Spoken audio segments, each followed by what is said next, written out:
Observamos el mundo para comprenderlo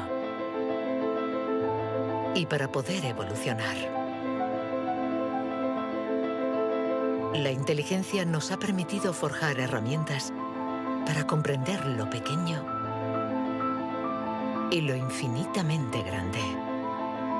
Desde hace más de un siglo, psicólogos, biólogos, genetistas y neurocientíficos la diseccionan, la analizan y la miden. Hemos inventado los ordenadores y caminado sobre la Luna. Pero contrariamente a lo que podríamos creer, nuestra inteligencia individual no ha aumentado. Hoy en día, la ciencia explora las diferentes facetas de nuestra inteligencia. Pero, ¿saben en realidad los científicos qué es la inteligencia?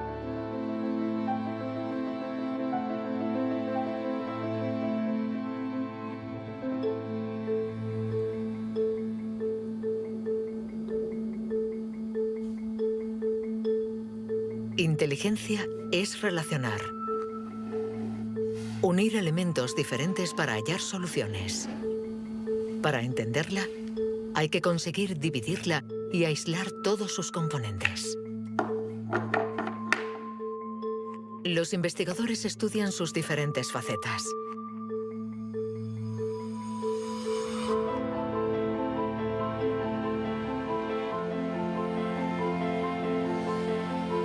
Para medir la inteligencia, una de las primeras propuestas ha sido medir la velocidad a la que reacciona el cerebro. Este es el método que el profesor Ten Iannuis ha utilizado. Él ha comparado nuestro tiempo de reacción con el de nuestros ancestros. Y los resultados de su estudio no nos favorecen.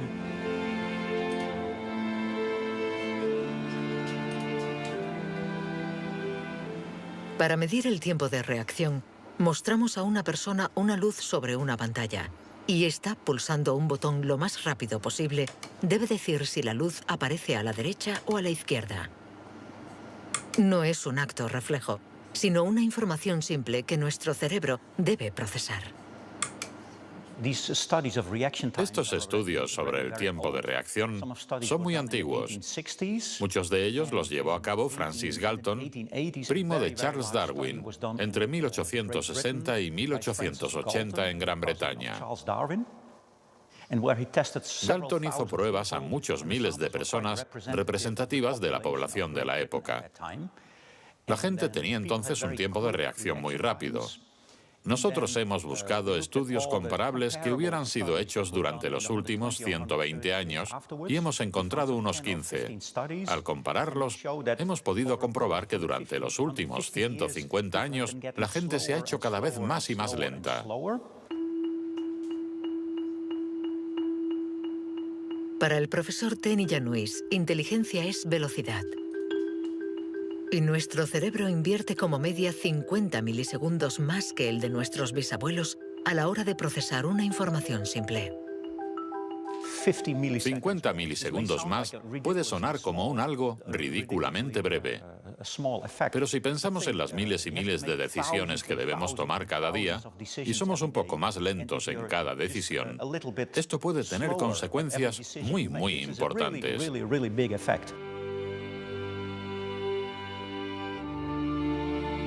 El profesor Ten Iannuis está convencido de que somos menos inteligentes que en el siglo XIX.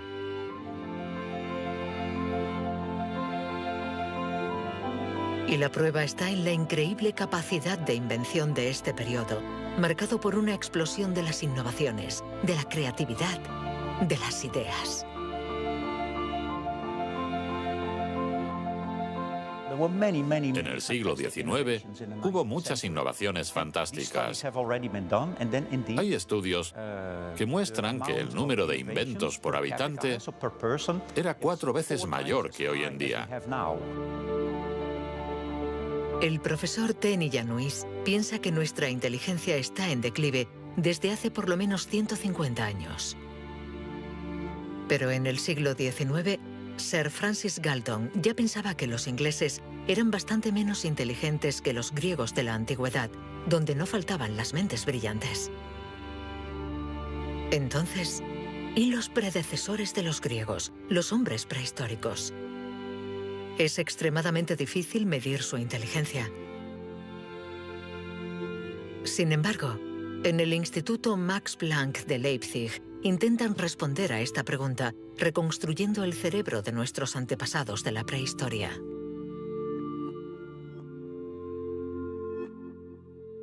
La paleoneurología es una ciencia muy frustrante, porque su objeto de estudio es casi inexistente. No hay cerebros fósiles. Lo que sí tenemos es la caja que contenía este cerebro.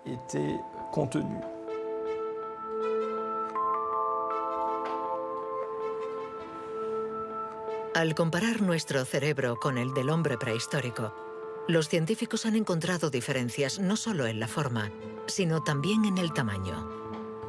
Algunos de estos individuos tenían un cerebro más grande que el nuestro. Sabiendo que todo lo que somos, todo lo que pensamos, nuestros recuerdos, la personalidad, las emociones, el lenguaje, todo depende de este órgano, entonces, ¿es que la inteligencia está relacionada con el tamaño? Sería absurdo pensar que no hay relación entre el tamaño del cerebro y la complejidad de los comportamientos, es decir, la inteligencia. Esto lo vemos en el reino animal. Los animales llamados más inteligentes, en particular los cetáceos y algunos tipos de delfines, por ejemplo, tienen cerebros muy grandes, con un gran número de neuronas. Por lo tanto, encontramos en ellos algo que también encontramos en los grandes primates y en el hombre.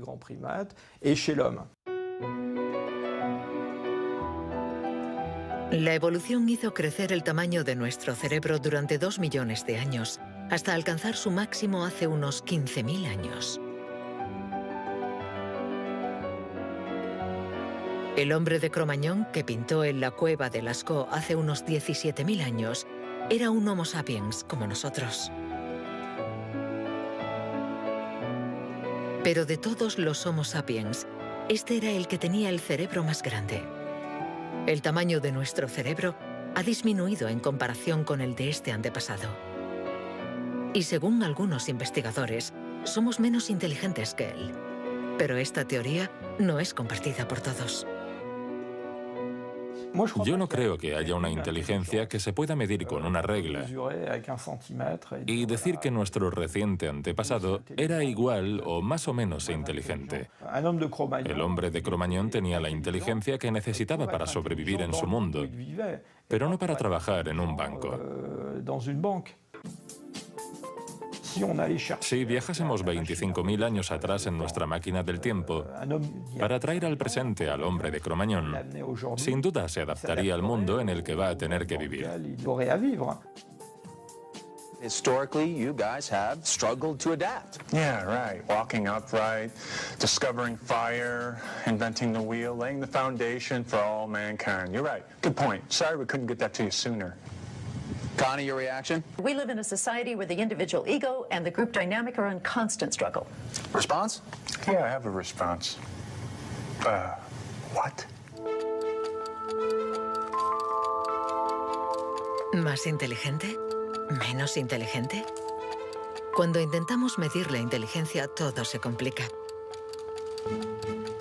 Y sin embargo, lo hacemos continuamente. En las universidades del mundo entero se enseña qué es la inteligencia.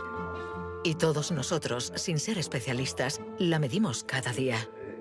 Todos medimos la inteligencia. Si es usted soltero y va a un bar y conoce a alguien, lo más importante después del físico es la inteligencia. Medimos la inteligencia de la gente siempre. Si hablamos sobre un concepto difícil o hacemos algo que desconocen, ¿cuánto tardan en entenderlo? Medir la inteligencia analizando las respuestas. Evaluando la pertinencia de las acciones. Comparando a los individuos. Un método que dio lugar a la única herramienta de la que disponemos para medir la inteligencia. El cociente intelectual, inventado por Alfred Binet a principios del siglo XX. Alfred Binet criticó bastante a los alienistas, los psiquiatras de la época. que hacían diagnósticos para juzgar la discapacidad intelectual, separando en grandes categorías: los idiotas, que tenían el grado más alto de discapacidad, después los imbéciles y luego los tontos. En opinión de Binet, sus juicios eran discutibles, muy difusos y diferentes de un psiquiatra a otro. Él pensaba que eran necesarios unos criterios objetivos y una única herramienta de evaluación basada en criterios científicos. En 1905, el Ministerio de Educación francés pidió a Binet que encontrara la manera de detectar a los niños con dificultades escolares. Él no tenía ninguna teoría sobre la inteligencia, pero observando a sus hijas, pensó que podría hacer una evaluación a partir del razonamiento, la capacidad de comprensión y la memoria. Lo que finalmente intentó hacer fue encontrar para cada grupo de edad los problemas característicos de ese grupo. Por ejemplo, les enseñaba una foto y les preguntaba qué representaba. Señaló que los niños de 3 años enumeraban lo que había en la imagen. Hay un señor, una señora, un banco, un árbol. Los de 7 u 8 años describían la imagen. Hay un señor y una señora sentados en un banco. Y por último, los de 12 años interpretaban la imagen. ¿Están tristes? ¿O bien el señor está enfermo? Y cosas así. Así, Binet desarrolló junto a Théodore Simon el primer test de inteligencia. Había nacido el clásico test de la edad mental. Es la relación entre la edad mental dada por el resultado del test y la edad real de la persona. La cifra se multiplica por 100 para obtener el cociente intelectual. Si un niño de 10 años resuelve las pruebas de uno de 12, será un niño adelantado y tendrá un cociente de 120. La idea era relacionar el rendimiento de un individuo con el de otros individuos comparables, es decir, los que están exactamente en la misma categoría de edad, la misma cultura, etc. Y, obviamente, partiendo de una serie de puntuaciones en la prueba para una edad determinada. El cociente intelectual es la posición de un individuo comparado con el rendimiento de otros que son como él o ella, es decir, de la misma edad. Le damos al cociente intelectual un poder exagerado, porque pretende medir una cualidad tan particular como la inteligencia. Es difícil resistirse a la tentación de medirse, de compararse. Lo que sí es un poco ridículo es lo que nos encontramos actualmente en Internet, como las páginas web que calculan nuestro cociente intelectual. La gente hace el test, se encuentra con una cifra y la interpreta. Y si, por ejemplo, esta cifra no es buena, pensamos que no somos inteligentes. Es absolutamente catastrófico. El 2. Es ridículo pensar que una cifra defina a una persona. El 4. El 3. Solo un psicólogo hará un test fiable del cociente intelectual. El 2.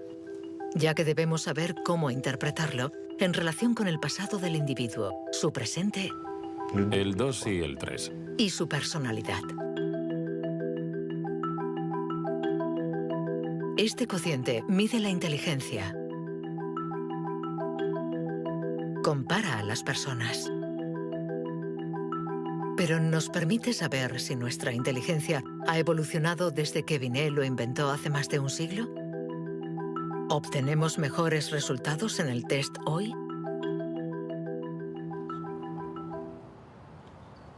En Nueva Zelanda es donde por primera vez han respondido a esta pregunta. Allí, James Flynn ha hecho un descubrimiento sorprendente que los científicos de todo el mundo han bautizado como el efecto Flynn. El efecto Flynn supone el descubrimiento de que todas las naciones que entraron en la era industrial han obtenido mejoras considerables en los tests de cociente intelectual. He revisado toda la variedad de estas pruebas en 40 países, como en Francia, Holanda o Noruega, donde los jóvenes habían sido llamados al servicio militar.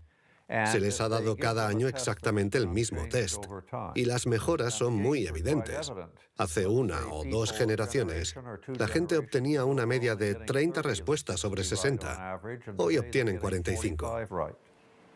Después de evaluar decenas y decenas de estudios, James Flynn ha mostrado que desde hace más de 60 años obtenemos mejores resultados en estos test. ¿Quiere esto decir que ahora somos más inteligentes que nuestros abuelos? Un cambio en el cociente intelectual no significa necesariamente un cambio en la inteligencia. Pongamos un ejemplo. Una persona hace hoy el test por primera vez. Si hace el mismo test al día siguiente, existe un efecto de aprendizaje. Su puntuación va a ser más alta, pero no quiere decir que se haya hecho más inteligente. Solo significa que se ha familiarizado con el test. El aumento del cociente intelectual se debe en gran medida al entorno, mejor alimentación y mejor educación. Nuestro cociente aumentaría de 2 a 3 puntos por cada año de escuela, y los años de escolarización han pasado de una media de 6 a principios del siglo XX a los 11 años de hoy en los países industrializados. Todos estos cambios añadidos han incrementado los resultados. Cuando realizamos un test hoy, estamos preparados en la medida en que la escolarización y otra serie de factores nos han dado la capacidad de aplicar nuestra lógica de forma abstracta. Es decir, que podemos ver una serie de números y acertar el siguiente.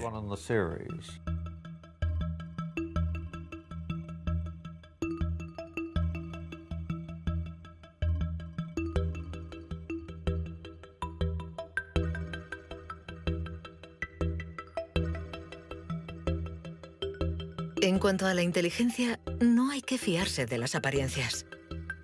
Tener mejores resultados en estos test no implica que seamos más inteligentes. Se trata solamente de que estamos mejor preparados para pasar el test. Nuestra inteligencia es como un músculo que entrenamos para obtener de él todo su potencial, y con el entrenamiento podemos alcanzar nuestros límites. Las cifras lo demuestran. Tras decenios de mejora, los resultados de los test han llegado al tope. Incluso están empeorando en países como Inglaterra, Dinamarca o Noruega. El aumento del cociente intelectual es un fenómeno que ha durado un siglo, pero todos los países terminarán por llegar al tope de este incremento. Sospecho que la educación formal ha abusado de la capacidad de manipular los conceptos abstractos y, a menos que se produzca una revolución de la pedagogía, los beneficios que ha producido la escuela van a tocar techo, ya que hoy en día casi todo el mundo está escolarizado.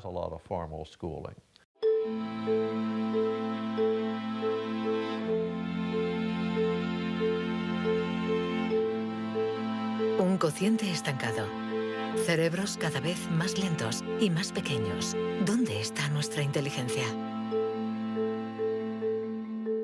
Las primeras herramientas para medir la inteligencia se inventaron hace más de un siglo.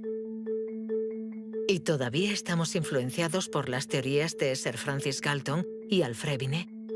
Pero hoy podemos llegar más lejos. En lugar de medir lo que la inteligencia produce, pongamos nuestra atención en el órgano que produce la inteligencia.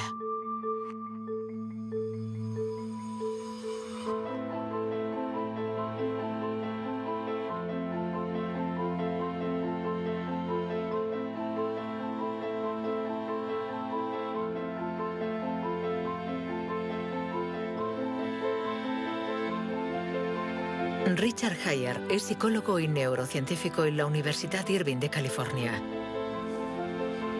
Desde hace más de 30 años, intenta averiguar cómo es un cerebro inteligente. Gracias a los progresos de los instrumentos de observación, Heyer y su colega, el profesor Rex Jung, investigan en qué lugar del cerebro se aloja la inteligencia.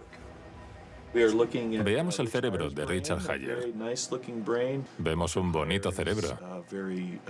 El doctor Hayer es una persona brillante e inteligente y vemos todas las regiones que sustentan su inteligencia.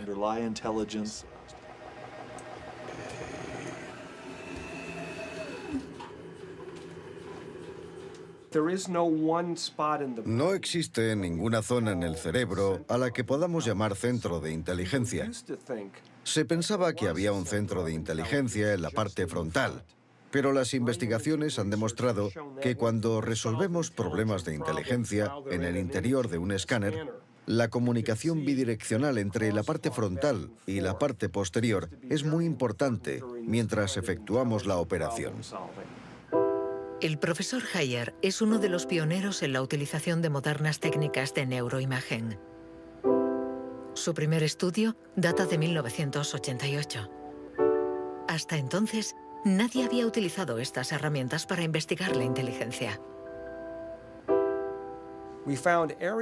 Hemos encontrado áreas del cerebro que se activan cuando hacemos un test de inteligencia. Pero lo más sorprendente ha sido que cuanto más activas estaban estas áreas, menos buenos eran los resultados de dichas pruebas. Esto es lo contrario de lo que esperábamos. En el mundo de la ciencia, encontrar un resultado opuesto a lo esperado es realmente interesante.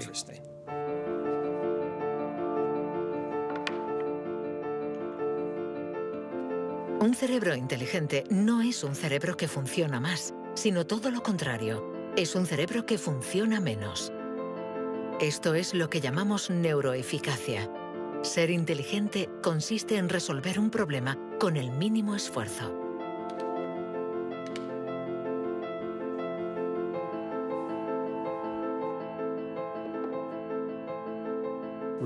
Si recordamos la primera vez que condujimos un coche, el primer día en un gran aparcamiento vacío, con alguien sentado a nuestro lado, girando el volante y pensando, ahora tengo que frenar.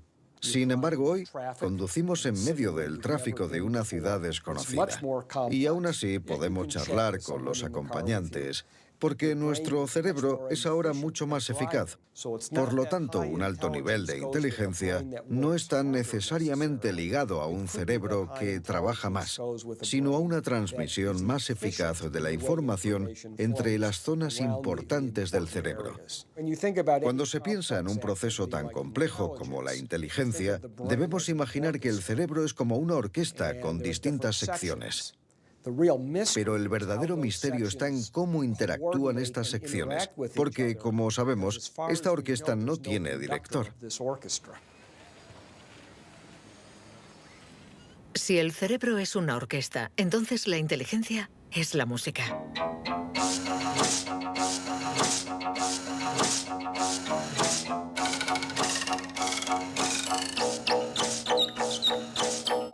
Cuando empezamos a interpretar la partitura, nunca sabemos cómo van a tocar juntos los músicos.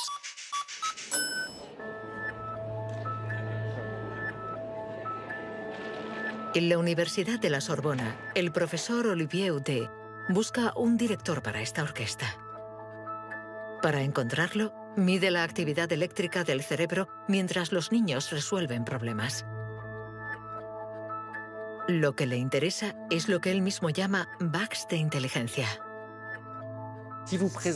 Mostramos a un niño una imagen con 1, 2, 3, 4, 5 babars separados y 5 babars juntos.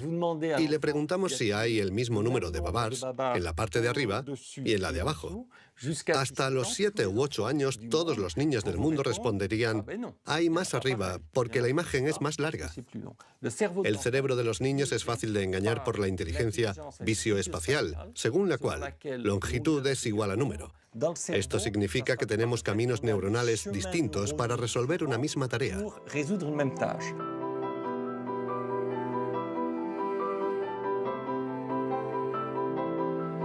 Contar o medir. Hay muchas soluciones para un mismo problema, y nuestro cerebro está continuamente luchando para inhibir las estrategias negativas. Lo que queremos mostrar, y esta es la originalidad de nuestro laboratorio, es que la inhibición es sin duda el proceso clave y positivo de la inteligencia, porque nos permite resistirnos a nosotros mismos.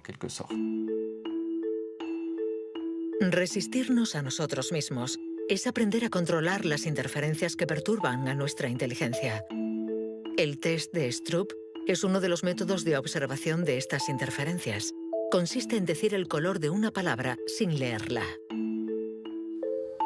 Azul, amarillo, rojo, amarillo, verde.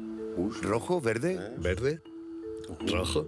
Verde, amarillo. Amarillo, rojo. amarillo, amarillo, rojo. Amarillo, rojo. Amarillo, amarillo. Rojo, verde. Rojo, amarillo, azul, verde.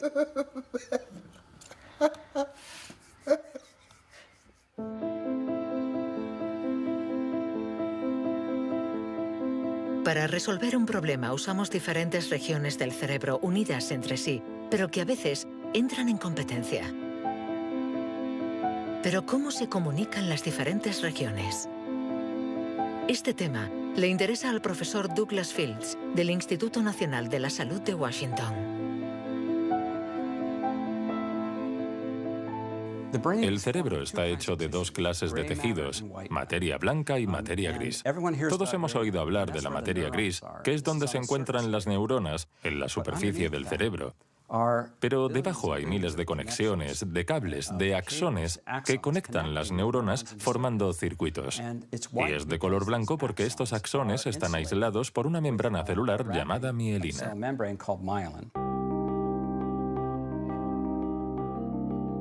La mielina envuelve los axones y permite que la información circule de forma rápida y eficaz en el cerebro.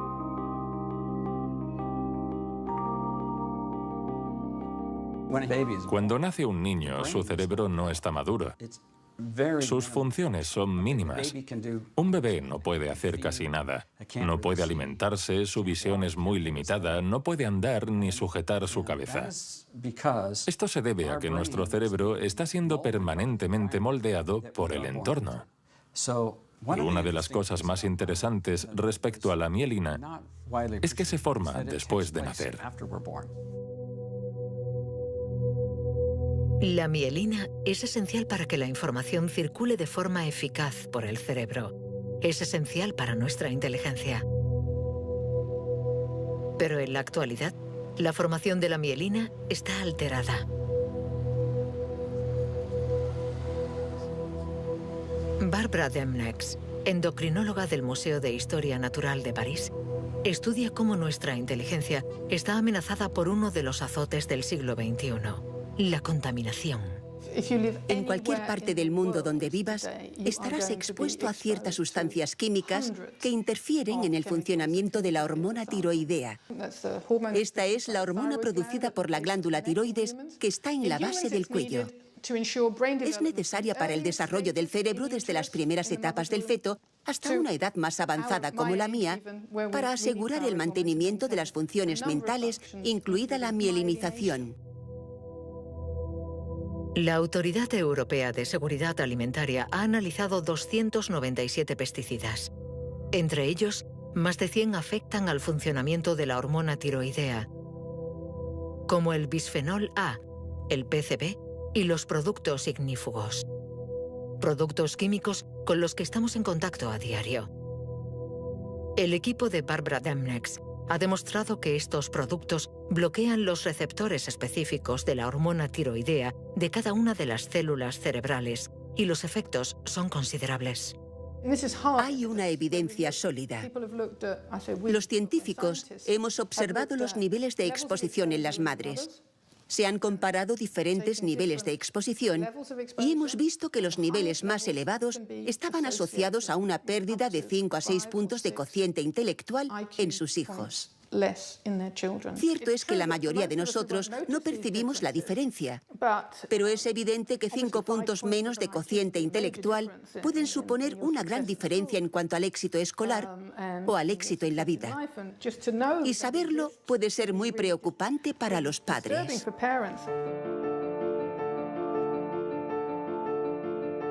Nuestra inteligencia nos ha permitido crear un mundo complejo, pero a costa de degradar el medio ambiente. Y podríamos estar pagando el precio si esta degradación afecta a nuestro cerebro, actuando, por ejemplo, sobre la mielina. Pero si este fenómeno se confirma, ¿qué haremos? Durante más de un siglo, hemos pensado que los procesos mentales se debían solo a la actividad eléctrica de las neuronas. Pero hoy, los neurólogos han comenzado a explorar nuevos campos. Tan solo el 15% de las células del cerebro son neuronas. El resto, el 85%, no se comunican mediante impulsos eléctricos. Las llamamos glía. Nuevos métodos nos han permitido ver, para nuestra sorpresa, que las células gliales se comunican entre ellas y con las neuronas sin electricidad. Esto es un punto de partida fascinante, porque supone un cambio fundamental de conceptos respecto al funcionamiento del cerebro a nivel celular. Células gliales. Células mucho más numerosas que las neuronas y que forman su entorno. Algunas fabrican la mielina. Otras alimentan a las neuronas y las protegen. Estas se denominan astrocitos. Y un descubrimiento inesperado indica que los astrocitos juegan un papel en la inteligencia. Todo comenzó con un genio. En abril de 1955, en el Hospital Princeton de New Jersey, el patólogo Thomas Harvey dirigió la autopsia de Albert Einstein. El 18 de abril, a las 8 de la mañana, decidió robar el cerebro del hombre considerado como la encarnación del genio. Pretendía examinar este preciado órgano para encontrar el secreto de la inteligencia. Después de esconderlo en su casa durante 27 años, autorizó a otros científicos a examinarlo.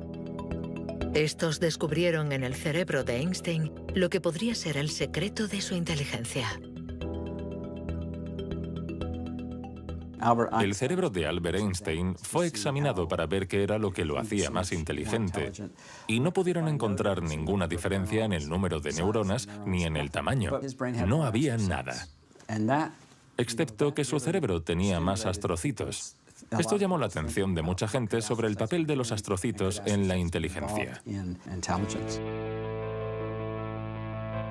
Los astrocitos.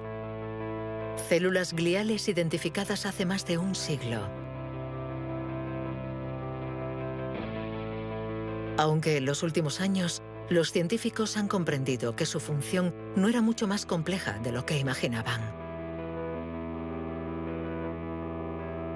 Los astrocitos sirven para muchas cosas. Controlan la sinapsis, controlan el flujo sanguíneo en el cerebro, alimentan a las neuronas, reaccionan a las heridas. Todas estas cosas estaban consideradas como tareas menores que los astrocitos hacían en el cerebro, y no habían sido tomadas muy en serio hasta que se dieron cuenta de lo determinantes que son los astrocitos para las neuronas. Un astrocito humano controla cientos de neuronas, muchas más que, por ejemplo, un astrocito de ratón. Basándose en esta observación, un equipo de la Universidad de Rochester ha realizado un experimento fascinante. Para entender mejor la inteligencia humana, han decidido cruzar la barrera de la especie y han trasplantado astrocitos humanos en el cerebro de un ratón.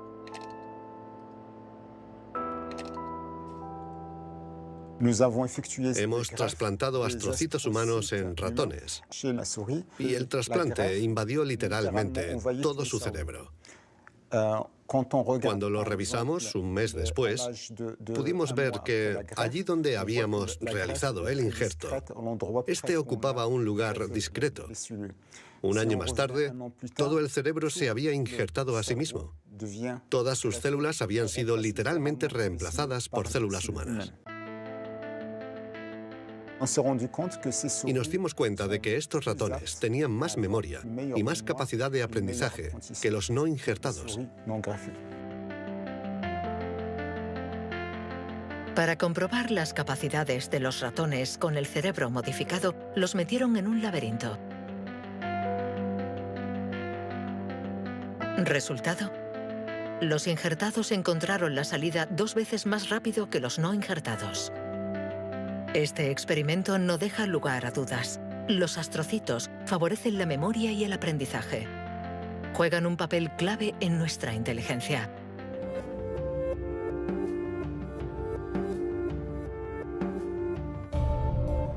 La inteligencia se refleja en el funcionamiento del cerebro. Pero ¿cómo se explica la diferencia entre las inteligencias de nuestros colegas, amigos o padres? ¿Es que tienen más materia blanca, menos astrocitos o sus neuronas son más rápidas? El origen de nuestras capacidades se encuentra en parte en nuestros genes. Robert Plomin estudia la genética del comportamiento. En sus investigaciones ha visto crecer a miles de niños y gracias a ello espera poder encontrar los genes que influyen en la inteligencia. A menudo la gente desea saber en qué medida la inteligencia viene determinada por los genes. En primer lugar, hay que insistir en que la palabra determinar no es adecuada. Debemos decir influenciar, ya que, como sucede con el tamaño, está estrechamente relacionado con los genes, pero no determinado por ellos. Si somos altos, es probable que nuestros hijos sean más altos que la media, pero si están mal alimentados o enfermos, serán más bajos. Esto no es determinar, es influenciar. En otras palabras, los genes nos dan el potencial y el entorno decide el resultado final. Para entender las relaciones complejas entre genes e inteligencia, Robert Plomin ha realizado miles de test en gemelos. Los gemelos idénticos tienen la particularidad de ser clones, tienen exactamente los mismos genes. Son completamente idénticos.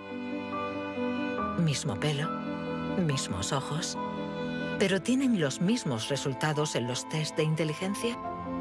La respuesta es sí. Sus resultados se parecen mucho más que los de otros hermanos. Esta es la prueba de que, sin ser completamente determinantes, los genes sí juegan un papel crucial. La mayoría de los países del mundo, más de 100, dispone actualmente de registros de gemelos porque reconocen la importancia del método gemelar a la hora de calcular la influencia de los genes. La siguiente etapa de nuestras investigaciones consiste en encontrar los genes responsables de la inteligencia. Para esto, Robert Plomin ha utilizado chips de ADN capaces de detectar más de 1 millón de marcadores genéticos. Comparando el ADN de los que tenían buenos resultados en los test, Plomin quería saber si ciertos genes se dan con más frecuencia. Pero la identificación precisa de estos genes es mucho más complicada de lo que esperaba.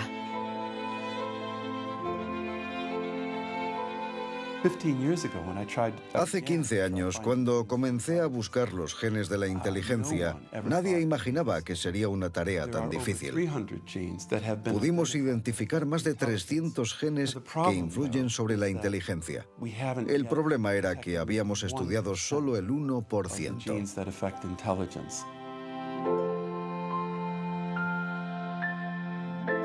La inteligencia está influenciada por la interacción de muchos miles de genes que conforman una red increíblemente compleja. Además, producen efectos distintos en función de la región del cerebro donde actúen. Antes pensábamos que el cerebro funcionaba por áreas. Esta área controla el lenguaje, esta hace otra cosa. El cuerpo calloso comunica los hemisferios. Hoy nos hemos dado cuenta de que esto era ficción y que el cerebro actúa de forma más global. Desde un punto de vista genético, se ve más claro todavía, ya que la mayoría de los genes que actúan sobre el cerebro actúan sobre muchas regiones del cerebro. Paso a paso vamos entendiendo nuestra inteligencia. Los científicos afinan las herramientas para medirla, pero la cuestión es cómo las vamos a utilizar.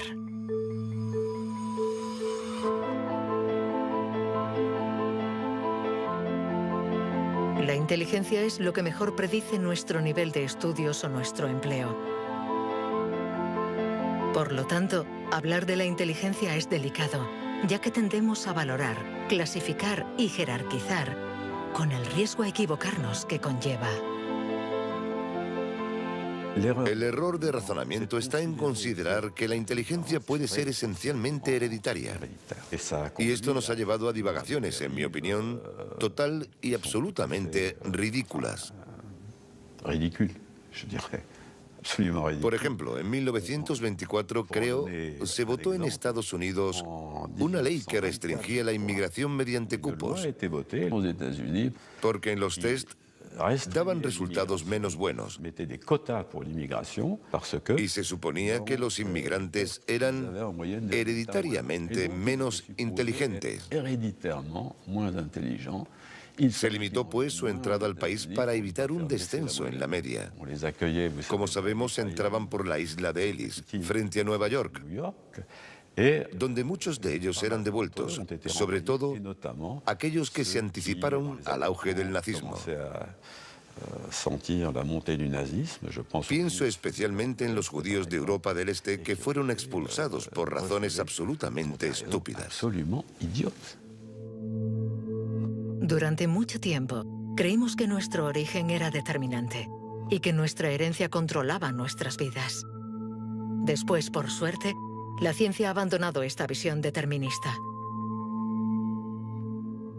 Pero la inteligencia es algo especial. Un tema tan sensible que los pasos en falso han marcado su historia. William Shockley, físico visionario y premio Nobel por su descubrimiento del transistor, resultó menos brillante en sus estudios sobre la inteligencia. Dr. Shockley, if you could answer it yes or no, I would appreciate it. Do you believe that black people are inferior in intelligence because of their heredity? What I say is this. My research leads me, and it's a tragic conclusion, really. My research leads me inescapably to the opinion that the major cause of the American Negro's intellectual and social deficits is hereditary and racially genetic in origin, and thus not remediable to a major degree by practical improvements in environment. Then what do you see as the solution to the problem? I would propose that you would offer a bonus to everyone to be sterilized. The offer is based upon the best estimates, best scientific estimates that one can have of any genetically carried disabilities. 1974, prácticamente ayer. Una época nada lejana. Algunos utilizaban el cociente intelectual para justificar su racismo y excluir lo diferente. Joseph Skobanek sufre el síndrome de Asperger, una forma de autismo compatible con un cociente elevado. Graduado en ciencias políticas, doctor en filosofía y escritor, con 6 años no hablaba una palabra. Hoy habla 7 idiomas, entre ellos el hebreo, el árabe, el persa y el azerí. Yo formaba parte de esos niños cuyo destino era la basura. Durante mucho tiempo nos dijeron que las personas autistas eran deficientes intelectuales. Autismo llegó a ser casi sinónimo de discapacidad intelectual. Sin embargo, hoy sabemos que esto no es así. Toda sociedad humana necesita una jerarquía, necesita gente que marque la diferencia. Y tendemos a resumirlo todo bajo un criterio único. En Estados Unidos, la calidad humana y las jerarquías se definen por el cociente intelectual. En Francia puede ser cualquier concurso administrativo. En la China imperial eran los famosos exámenes del mandarín. Pero todo esto reposa sobre una idea central, y sin embargo errónea, la de que hay una única escala para medir la inteligencia de la humanidad. Y todo aquel que predica estas teorías se sitúa a sí mismo en lo más alto. La inteligencia como escala única de la humanidad. ¿Pero se puede definir lo humano desde una sola dimensión? ¿Podemos ser definidos tan solo por la inteligencia cuando ella misma tiene tantas facetas distintas?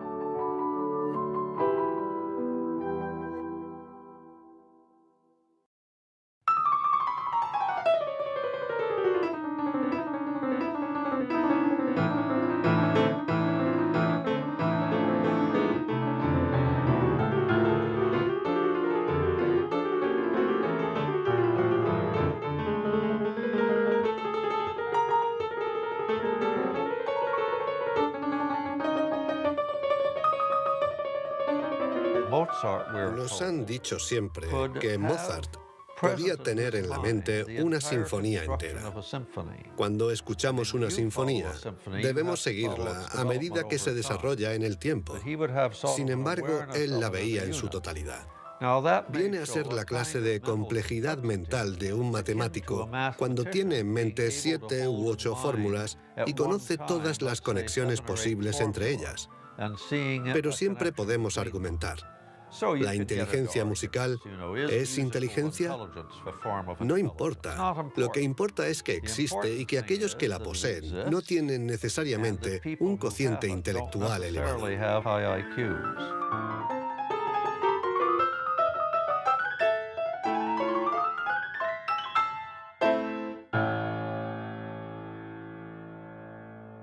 Siempre ha existido una reticencia a considerar que existen formas distintas de inteligencia y una cierta tendencia a querer determinar un cociente intelectual general. Una única escala de inteligencia donde podemos situarnos por encima o por debajo. Pero la realidad lo contradice. Existen numerosas formas de inteligencia y podemos tener un nivel muy alto en algunas de ellas y un bajo nivel en otras. Esta idea estaba en los primeros estudios sobre la inteligencia. Hoy, los científicos ya han aceptado que sea cual sea el método utilizado, no van a conseguir medir la inteligencia con una escala única.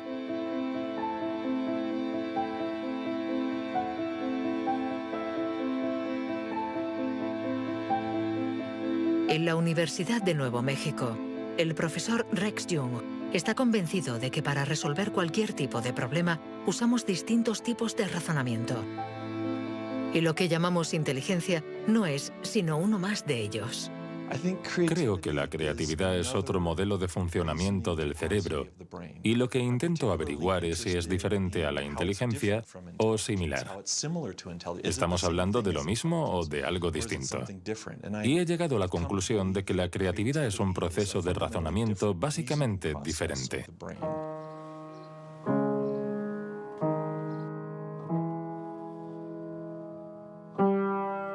Leer una partitura es ser inteligente utilizando nuestros conocimientos.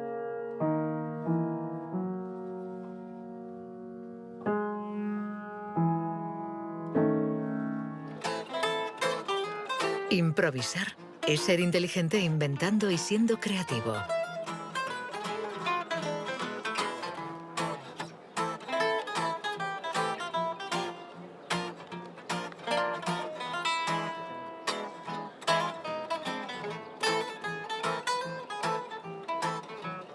Un músico puede ser a la vez inteligente y creativo, un sujeto de estudio ideal.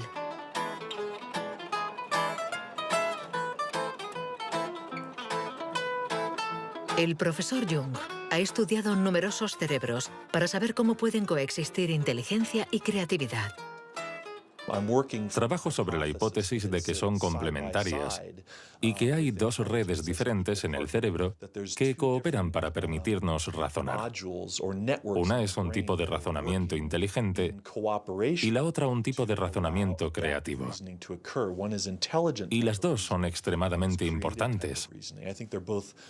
Estamos muy cerca de comprender cómo funcionan. Nuestra teoría es que la red de la inteligencia se sitúa sobre todo en la superficie del cerebro. Con la creatividad las cosas son diferentes, porque depende principalmente de la llamada red de modo por defecto, situada en el interior del cerebro. Estas dos redes intercambian permanentemente información para que podamos resolver los problemas que nos plantea el mundo en que vivimos.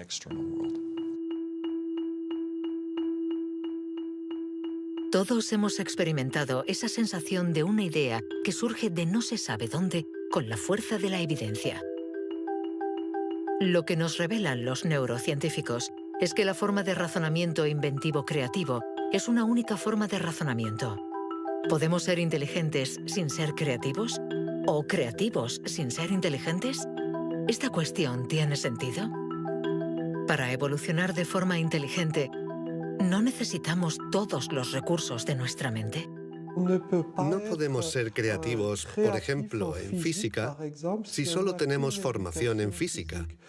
Para ser creativos en física, necesitamos estar educados en ese universo extraño y poder utilizar y reutilizar los mecanismos mentales que hemos aprendido en otros contextos. El problema de las investigaciones estériles es que se encierran en su burbuja y no dan ni reciben información. Por el contrario, las personas creativas son aquellas que importan ideas de un universo a otro.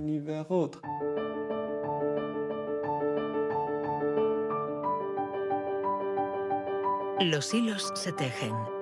El cuadro se completa. Los científicos ensamblan poco a poco las diferentes piezas de nuestra inteligencia. Pero el mundo evoluciona y la inteligencia también. El cerebro está en permanente evolución y permite que la inteligencia se adapte a los problemas que debemos resolver, por múltiples y variados que estos sean. Cuando era niño, sabía que yo no funcionaba como los demás y era consciente de ello. Esto me hizo reflexionar y me llevó a imaginar un mundo plural. Un mundo donde no hubiera una única forma de clasificar y de medir, sino muchas. Lo que quiero decir es que la verdadera inteligencia humana no está en pensar de forma plural y saber tener en cuenta distintas formas de entender el mundo y no solo una.